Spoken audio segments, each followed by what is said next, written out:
Habari, Salama, Alafia, greetings. Okay, today I want to tell you about my trip to Zambia, specifically the bus trip. It's a cautionary tale. If anyone is purchasing a bus to Zambia, you should know that the ticket should cost 90,000 T shillings. They charged us 120,000 T shillings. And that 120,000 T shillings should have covered two buses to get us to where we were going. So you purchased the tickets the day before, and the next morning at 5 a.m., we were told to be at the bus. I was there at 4:45 a.m. The bus left at 6 a.m.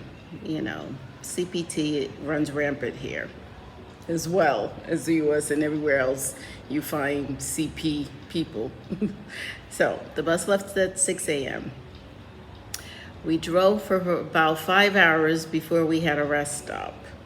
And we actually had a rest stop. So after that, we drove for another 4 hours, but there were no more rest stops, only quick stops into the bush.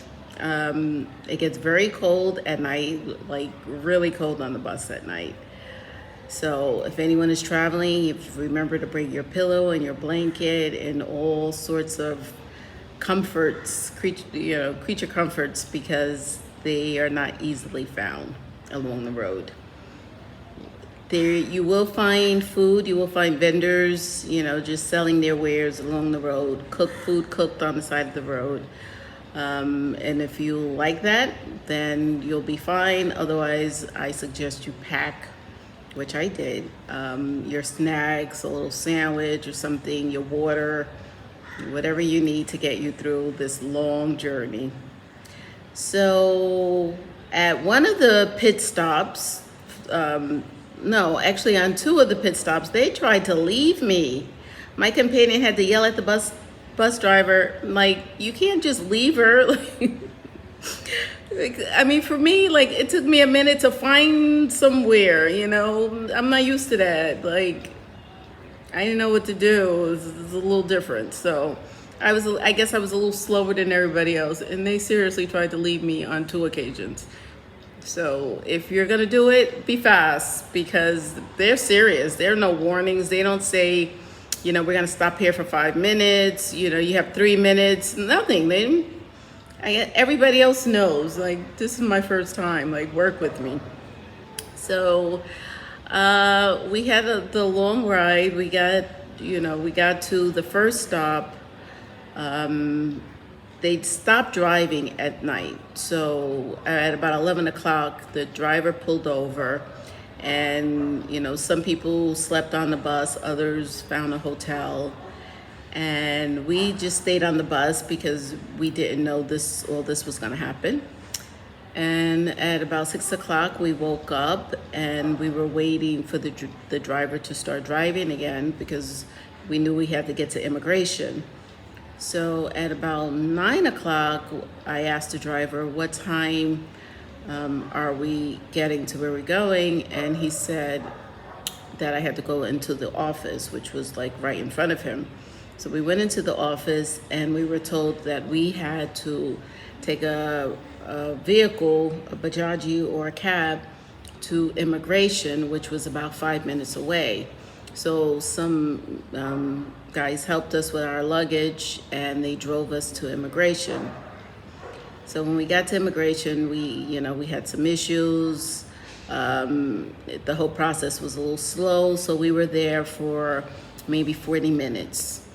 So after we got our stamp, the guys put us back in the vehicle and they drove us to where we would catch the second leg of our bus. Now, we were initially overcharged for the first bus, which was supposed to include the second bus. But when we got to the second bus, we were told we missed the bus and we had to pay another 50,000 T shillings. So needless to say, we weren't happy. And also the bajaji driver charged us 2,000 T shillings to take us from immigration to the bus stop. And I gave him a 5, and the dude drove off. Like, everybody started chasing. Started chasing to get my 3,000 T. He literally, while we were standing there, just pulled off with my money. Oh, they're funny. Anyway, so we ended up having to pay another 50,000 T shillings to get on a second bus, which should have been included with the fare that we had already paid. So we really weren't happy. So we got on the second bus, and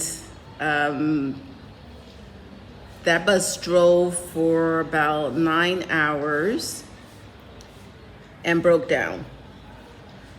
And that bus was broken down for 8 hours. And he broke down in the evening, and he said he was calling someone to come and fix the bus and that they would be there in an hour.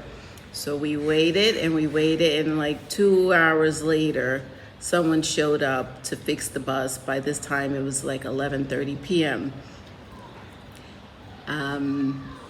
As I was falling asleep in the bus, I heard the engine start. Like, it sounded like they had repaired the bus and, we would be moving again. Well, when I woke up in the morning, I woke up to my companion screaming my name because the bus, they never fixed the bus, but they called in a bus for us to, replacement bus. But they never bothered to wake us up and tell us that there was a replacement bus. So the people in the front of the bus who heard the bus coming were able to get on the other bus. But the rest of us woke up to it pulling off. Needless to say, we were very, very unhappy. And we were very vocal and loud about it because, well, we're Americans and we're often vocal and loud. So. But no one else said a word. No one, absolutely no one. Everybody just got off the bus, stood outside the bus, and waited patiently. Why? No complaints. Okay. Maybe I have to learn that lesson, like how to just go with it. But why didn't they wake us up? That's what we were trying to figure out. Why can't you just say there's another bus? So we ended up having to wait another hour or so. And my companion was complaining. He was loud. He was like, I'm going to go talk to the police. And, he went over to talk to the police. And like 10 minutes later, he's best friends with everybody that he met. And they loved us. And the driver worked real hard to get us specifically on another bus because we told him we were on a special mission and that we were late and we had to get there, and he understood the urgency.